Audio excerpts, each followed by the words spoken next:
하겠습니다. 감사제를 드리며 노래하여 그가 행하신 일을 선포할지로다.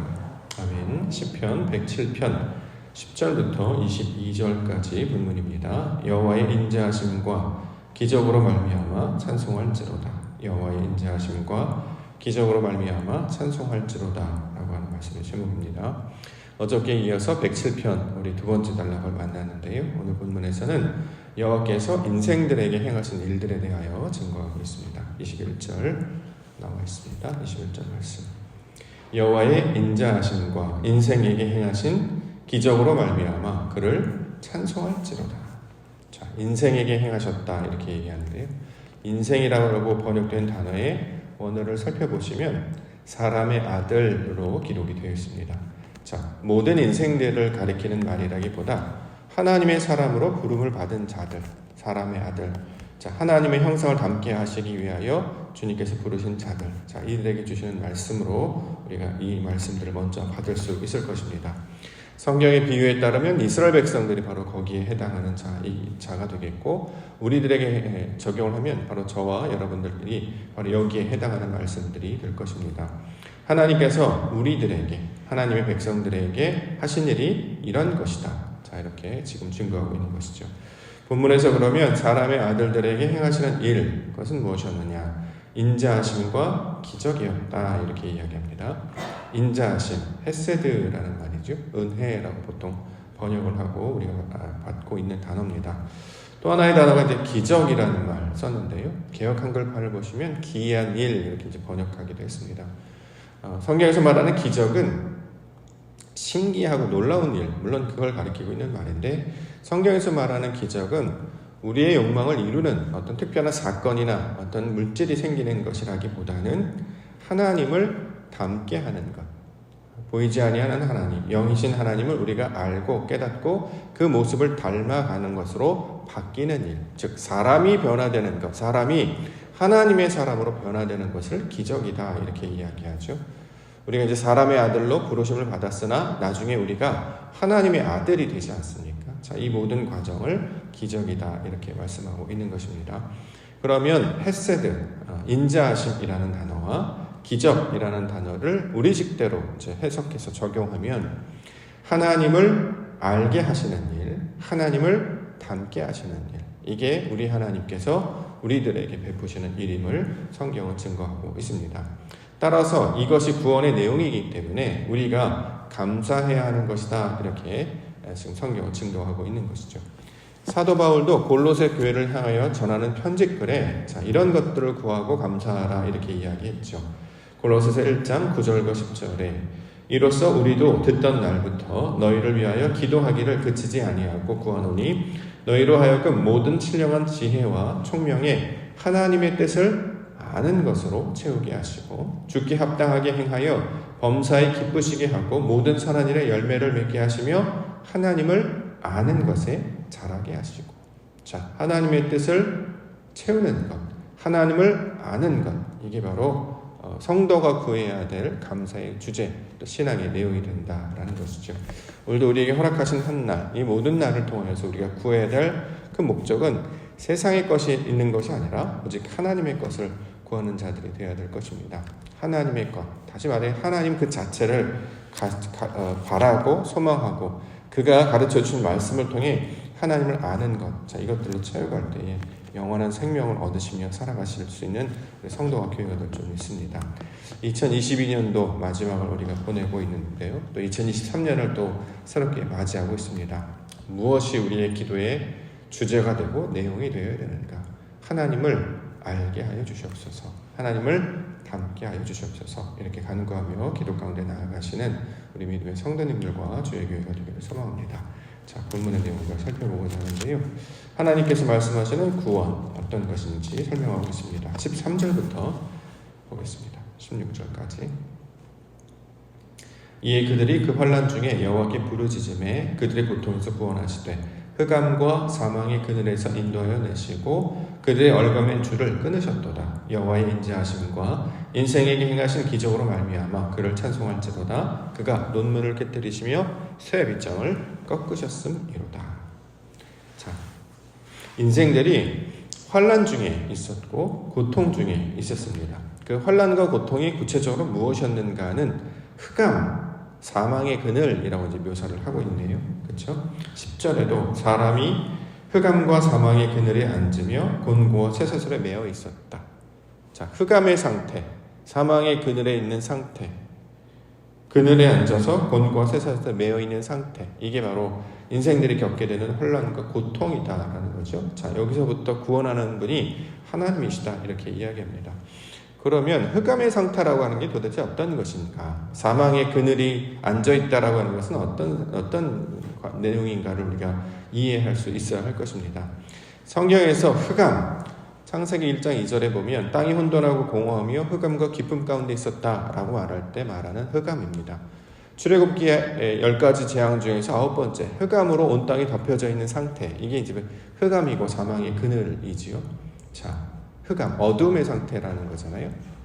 빛의 부재 상태, 하나님이 안 계신 상태, 하나님의 뜻을 알지 못하는 상태, 내 것만 있는 상태, 이걸 어둠, 흑암으로 묘사를 하고 이게 곧 죽음의 상태와 똑같다라는 거죠. 자, 이러한 상태 가운데서 벗어나게 하시는 분이 하나님이시다 이렇게 이야기합니다. 인생을 살아갈 때에 우리가 어려움과 고통을 겪는 이유는 하나님의 뜻이 뭔지 모르기 때문이다라는 거죠.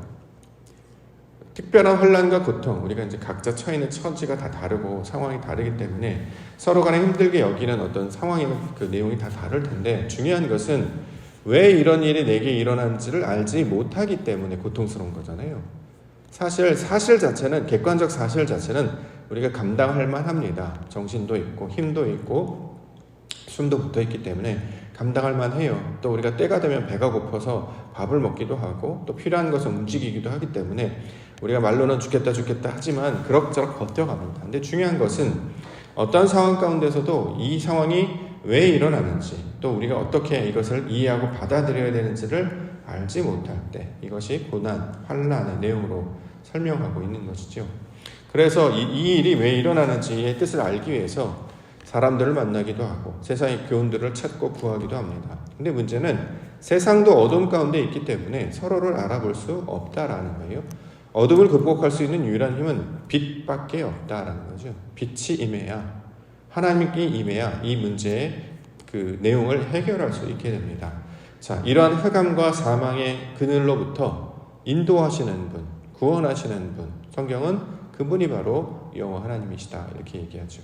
창세기 2장에 보면 하나님의 영이 수면 위에 운행하였다 이렇게 이야기하면서 결국 하나님께서 그 혼돈과 공허, 흑암과 깊음 가운데 있는 자들 가운데 창조의 사역들을 펼쳐가시는 일들을 보여주고 있죠. 그래서 이것을 여호와의 사역이다 이렇게 이야기하고 여호와의 날들이라고 이제 번역을 했습니다.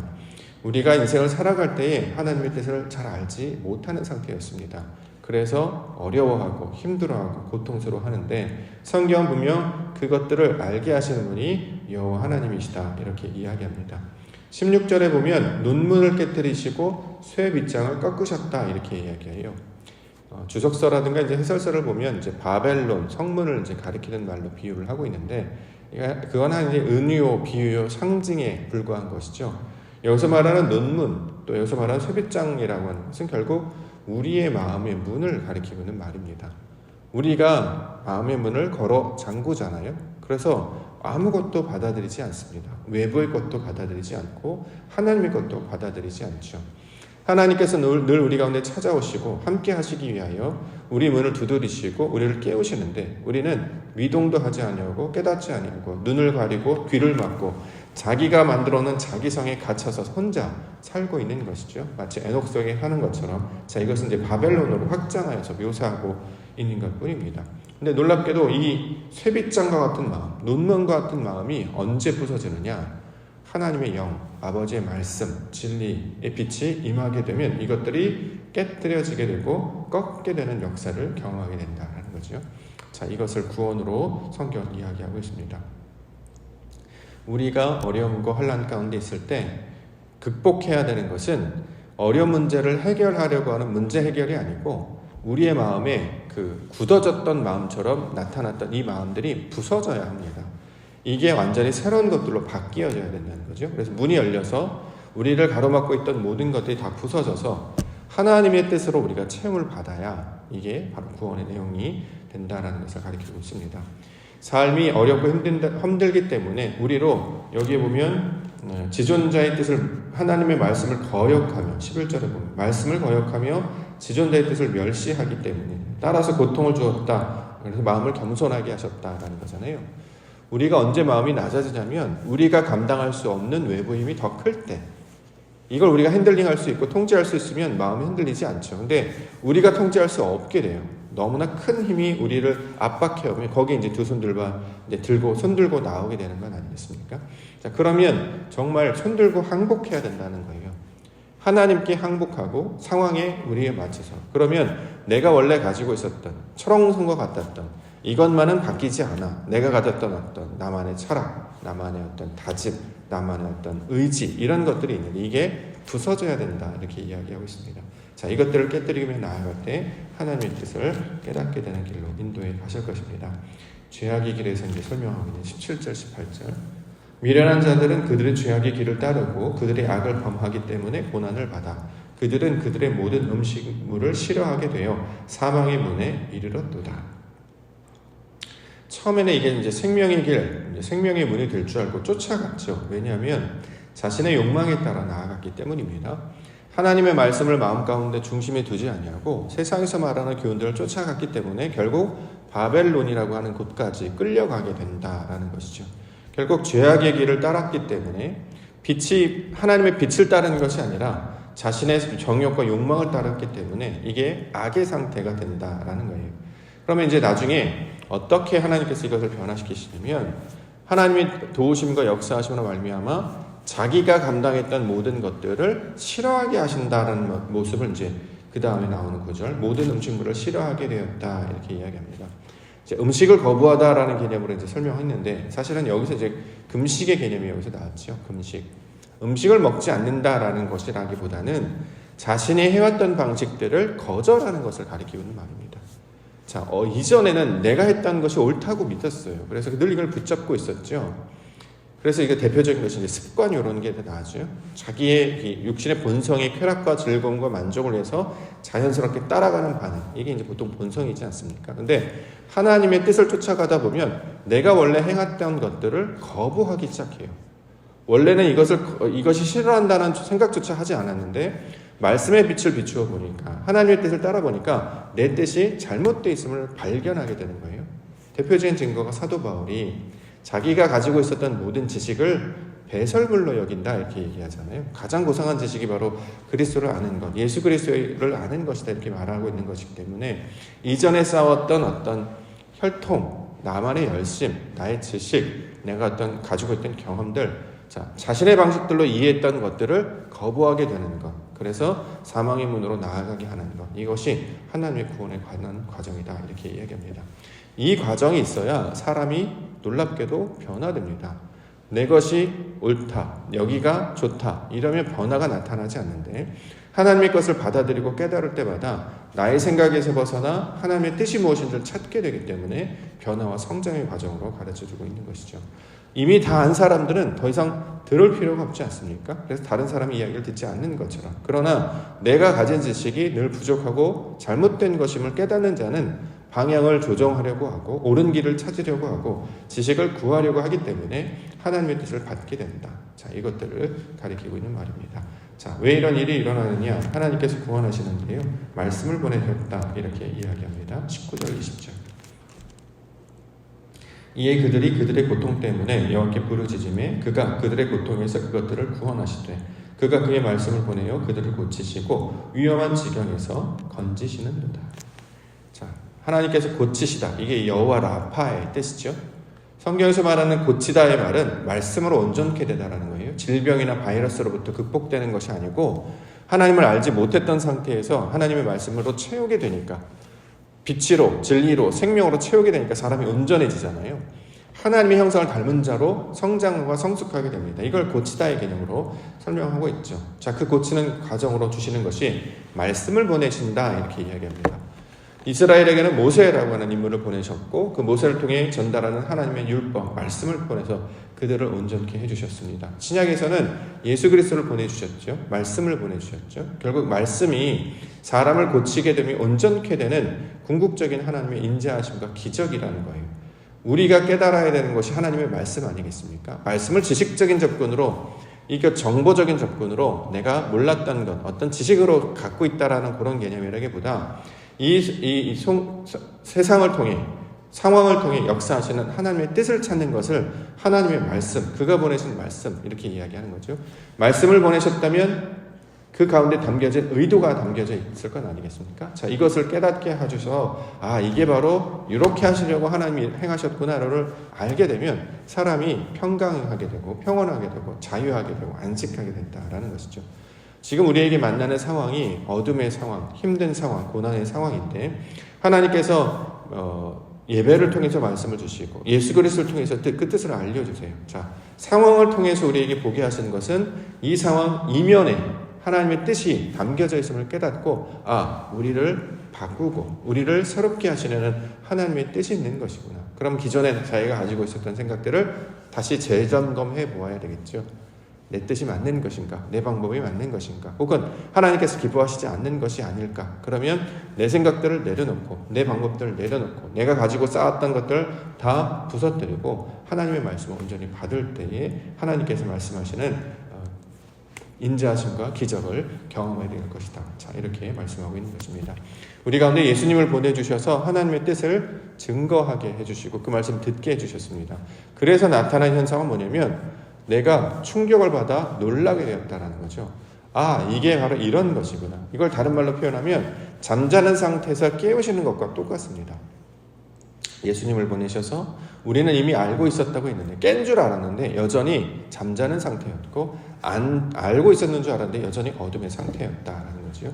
자, 예수님의 가르침을 통해서 빛을 경험하게 되고 이제 빛 가운데 인도함으로 하나님의 뜻을 알게 되었기 때문에 참된 구원의 모습으로 나아가는 것이다. 이렇게 이야기합니다.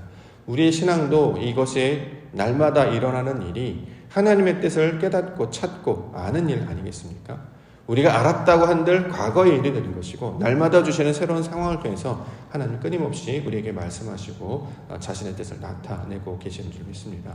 그러므로 예수 그리스도 그가 역사하시고 그가 보여주신 그 진리의 말씀을 통해 하나님의 뜻을 깨달아 알게 하여 주시옵소서. 놀랍게도 우리가 하나님의 형상을 닮은 자로 바꾸어지는 일. 자, 무엇이냐면 세상에 다가오는 것에 마음을 뺏기지 아니하고 그것들을 다스리고 하나님의 뜻 가운데 나아갈 수 있도록 인도하시는 것이 하나님의 뜻이 되고 있습니다. 특별히 예수님은 말씀에 순종하고 복종하여서 자기의 뜻을 내어드림을 통해 십자가에 달려 죽으심을 통해 하나님의 뜻을 이루셨습니다. 그러면 이 상황에서도 우리의 것들을 맡겨내고 거기에 따라서 우리가 감당해야 될 것들이 어떤 것인가 그것들을 찾고 나아갈 때 피할 길로 우리를 인도해 주실 줄 믿습니다. 예수님과 동행하시며 하나님 나라의 뜻을 구하시며 그 은혜 가운데 살아가시는 믿음의 명 되시기를 주의 이름으로 축원합니다. 기도하겠습니다.